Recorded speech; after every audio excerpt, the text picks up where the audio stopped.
You had a big sea change that took place in that vote the other day, and some people were prepared and some weren't prepared. But I think the most important thing is whoever has been elected, and this is my belief, they are entering and going to be responsible for the most complicated geopolitical, military, and geoeconomic situation that the world has faced since World War II. And of course, I wish them all the best. I think people try to help get through this. It could be a difficult thing with a lot of unknowns and uncertainties. And so policy is going to matter. And of course, who runs the government will be determinative there. President-elect Donald Trump sends a message to you that he respects you greatly, but you will not be part of the Trump administration as a Treasury Secretary, if that were something that were interesting to you. First of all, I wish the president well, and thank you. That's a very nice note. But I just want to tell the president also, I haven't had a boss for 25 years. I'm not about ready to start.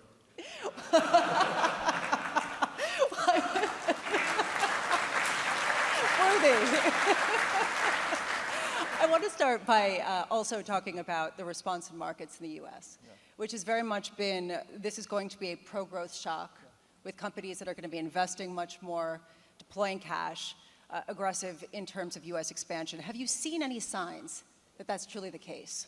Well, yeah, you've already seen, the markets have responded quite well. And, I think America needs a growth strategy, so I literally applaud that. I think collaboration between government and business is the way to have growth. They've already spoken about a deregulatory environment. I want to point out, I'm not talking about just getting rid of regulations, but the regulatory environment in most countries has become stifling. And in a lot of countries, including Peru, it's why you're growing maybe at 2.5%, not 4 or 5. In America, it's why we've been growing at 2% for 20 years and maybe not 3. So I do think it's a reasonable thing to have that kind of reform. And that reform has to go deeper than just regulations, which can unleash capital and investment and banking and stuff like that. It's got to be permitting and all the related things that come with that, where people, you were just mentioning a mine that someone bought that could do rare earths in the United States. It's 10 years, they haven't gotten their permits yet. I mean, it's a shame, and we're doing this to ourselves, and it's a mistake. So I applaud any government that says, I'm going to make government more efficient. And I think inefficient government is one of the reasons that people are frustrated.